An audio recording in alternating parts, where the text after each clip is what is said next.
Hello everyone, आप सभी का बहुत बहुत स्वागत है मेरे channel B S story teller पे। और गाइस, आज मैं आपके साथ नेक्स्ट पार्ट लेके आई म्यूट बॉय का। चलिए उसे शुरू करते हैं।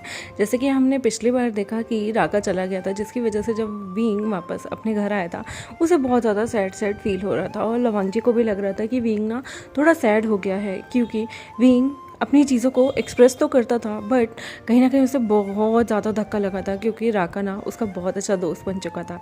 इसलिए विंग को चेयरअप करने के लिए वो लोग यहाँ पर गुसू में ही एक छोटा सा सेरेमनी रखते हैं, जहाँ पर राका की वाइफ के लिए वो लोग थोड़ी देर के लिए मौन रहेंगे और उसके बाद वो जाकर गरीब बच्चों को थोड़ा खाना खिलाएंगे।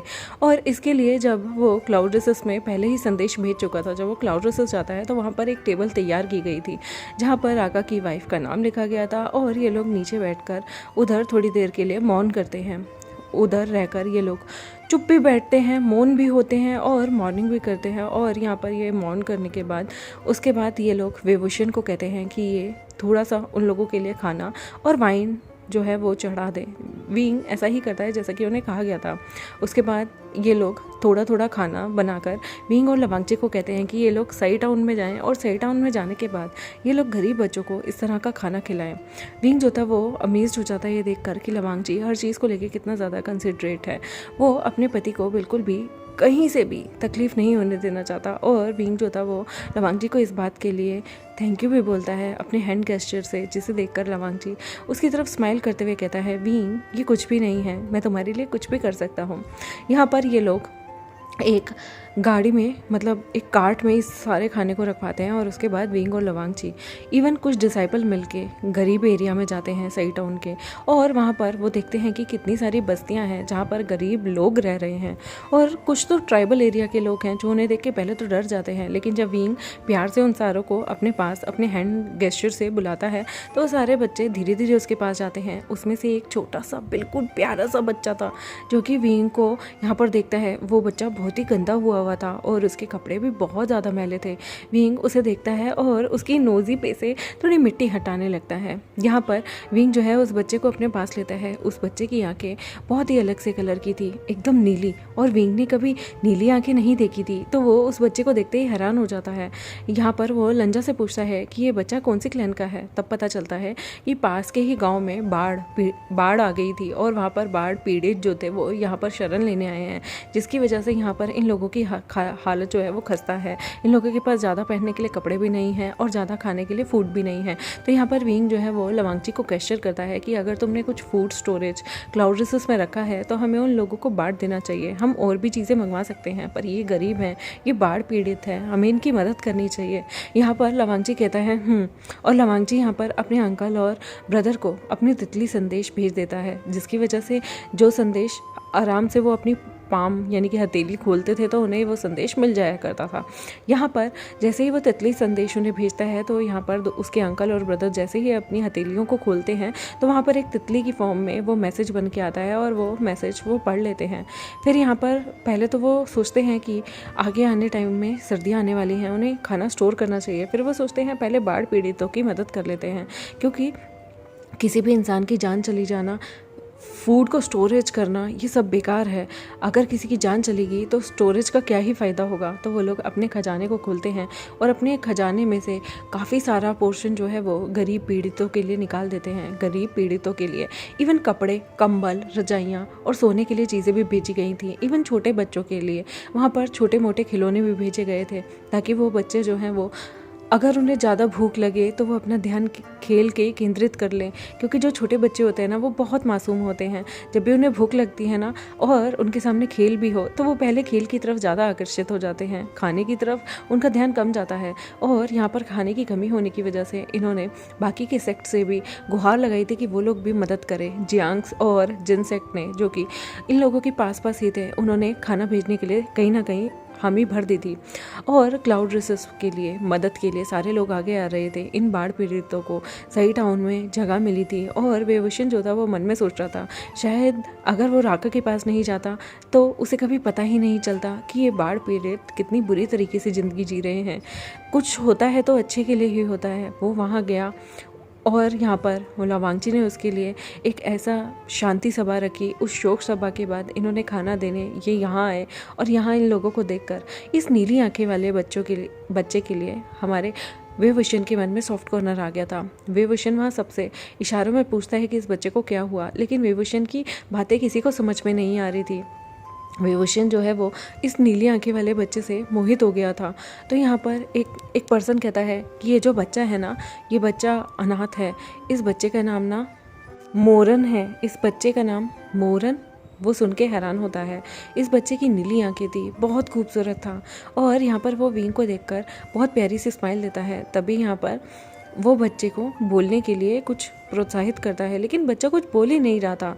यहाँ पर विंग जो है वो उस बच्चे से फिर भी बुलवाने की कोशिश करता है, बस वो स्माइल करता है या फिर ऐसे कुछ बोलता है, लेकिन बच्चे से कुछ बोलना नहीं चाहता था। तो यहाँ पर उसको गांव वाले बताते हैं कि इसके माता पिता के गुजरने के बाद इस नीली आंखों वाले लड़के का शौक के कारण इसकी आवाज़ चली गई है और ये बोल नहीं पा रहा। ये सुनकर ना विंग को इतना दुख होता है ना, क्योंकि वो भी नहीं बोल सकता था और वो इस बच्चे का दर्द समझ सकता है। वो मोरन को अपनी गोद में उठा लेता है। मोरन यहाँ पर बहुत ही प्यारा, उसकी स्माइल भी बहुत प्यारी थी, लेकिन उसे इतना गहरा सदमा लगा कि वो बोलना ही भूल गया, जिसकी वजह से यहाँ पर उस मिट्टी लगे हुए बच्चे को अपनी छाती से लगा लेता है हमारा वेवभूषण। और वेवभूषण की आंखें ना थोड़ी नम हो गई थी। तो यहाँ पर लंजा उसे संभालता है। लंजा उससे पूछता है क्या हुआ। तो यहाँ पर वेवभूषण उससे इशारों में कहता है मैं इस बच्चे को अपने साथ क्लाउड रेसेस लेके जाना चाहता हूँ। ये बोल नहीं सकता, इसका यहाँ रहना ठीक नहीं होगा। पहले तो लवांगची कुछ सोचता है और फिर वो विंग को कहता है एक बार मैं ब्रदर और अंकल की इजाज़त ले लो। यहाँ पर विंग उसे नोट कर देता है और यहाँ पर लवांगची अपने ब्रदर और अंकल की इजाज़त लेता है। वो लोग कहते हैं अगर विंग वो बच्चे पे तरस खा रहा है और अगर विंग उसे यहाँ लाना चाहता है तो हमें कोई प्रॉब्लम नहीं, वो यहाँ लेके आ सकता है। ये सुनते ही ना विंग की खुशी के ठिकाने नहीं थे। एक और बच्चा जो कि उसी की तरह बोल नहीं सकता उसे मिल गया था। यहाँ पर विंग जो था उस बच्चे को अपने सीने से लगाता है, पास में ही ले जाकर उस बच्चे के कपड़े चेंज कराता है और पहले तो उस बच्चे को ढंग से अपने हाथों से नहलाता है। ये देख कर ना वांगजी सोच रहा था कि कल को अगर वेवभूषण मदर बनेगा तो वो बहुत अच्छी मदर बनेगा, वो एक बहुत प्यारा ओमेगा हस्बैंड होगा। यहाँ पर वो उस बच्चे को नहला धुलाने के बाद में एक बड़े से कपड़े में रैप कर देता है। वो बड़ा सा कपड़ा वो उसकी चेस्ट से लेकर नीचे पाँव तक रैप कर देता है, क्योंकि अभी उसके पास बच्चे के ज़्यादा कपड़े नहीं थे। और वो वैसे ही रैप करके उसे अपनी गोद में ले लेता है। 2 मिनट के लिए भी नीचे नहीं रखता। और इतना पॉसेसिव नेचर देख के ना बेचारे लंचा को ऐसा लग रहा था कि कभी इतने करीब तो उसे भी नहीं रखा गया जितना मोरन को रखा जा रहा है। मोरन यहाँ पर अपने गगा को देखकर काफ़ी खुश होता है। इवन वो अपनी उंगलियों से विंग के चेहरे को भी छूता है। विंग जो था वो उसके उंगलियों को पकड़ता है और चूमने लगता है। विंग यहाँ पर मोरन को देख रहा था जिसकी नीली आंखें सिर्फ उसे ही देख रही थी। यहाँ पर विंग जो है वो उसे इशारों में बातें करने लगता है और मोरन गिगलिंग कर रहा था। मोरन बहुत प्यारा लग रहा था।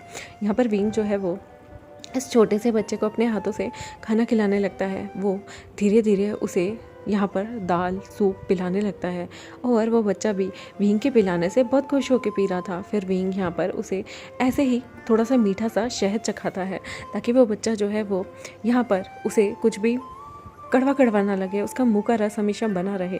और वो बच्चा भी विंग की उंगली से जब वो शहद चखता है ना तो वो उसकी उंगलियों को चूसने लग जाता है, जिसे देखकर विंग को थोड़ी सी शर्म आती है और वो स्माइल करता है कि ये बच्चा ना कितना ज़्यादा नोटी है, कितना क्यूट है, कितना प्यारा है।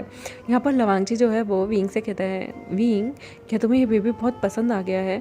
विंग जो है वो लवांगची की तरफ देखता है और फिर इशारों से कहता है कि मुझे अपना ये आउटर कोट दो, क्योंकि यहाँ पर थोड़ी ठंड ज़्यादा थी। और विंग को इस बच्चे को अभी भी एक इतने बड़े कपड़े में रैप करने के बाद भी ये देखता है कि बच्चा जो है थोड़ा ठंडा पड़ रहा है।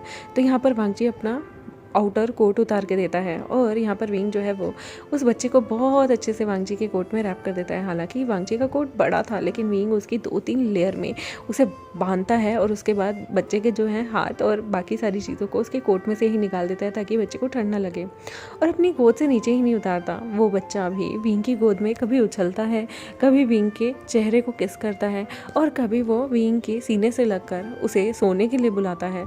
विंग यहाँ पर एक जगह गोद में बैठ जाता है छोटे से बच्चे को लेकर और विंग जो है करके कुछ ऐसे ही गा रहा होता है।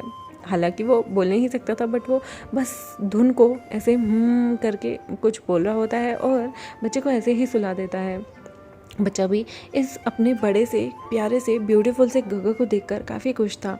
और मोरन जो है वो यहाँ पर सो जाता है। विंग देखता है मोरन बहुत ही सुंदर है, उसकी नीली नीली आंखें हैं और तो और उसके लिप्स भी बहुत क्यूट हैं। ये देखने के बाद ना विंग सच में सोचता है कि भगवान ने कितनी बड़ी ज़्यादती की है ना इससे इसके माता पिता छीन के। विंग सच में इस बच्चे को बिल्कुल 2 मिनट के लिए भी नहीं छोड़ना चाहता था। वो इसे अपने सीने से लगाकर, अपनी छाती से लगाकर इतनी देर तक बैठा रहता है। लवांगची कहता है विंग अब चलने की बारी आ गई है, मैंने डिसाइबल्स को कह दिया है, वो लोग कल भी आकर इन लोगों को खाना वाना दे देंगे। विंग यहाँ पर लंजा को कहता है विंग जो है वो लंजा को देख रहा होता है। लंजा को थोड़ी ठंड सी लग रही थी, तो यहाँ पर विंग जो है वो पास की ही मार्केट में जाता है सही टाउन की, और वहाँ से एक प्यारा सा फर वाला कोट जो है अपने प्यारे से लंजा के लिए ले लेता है।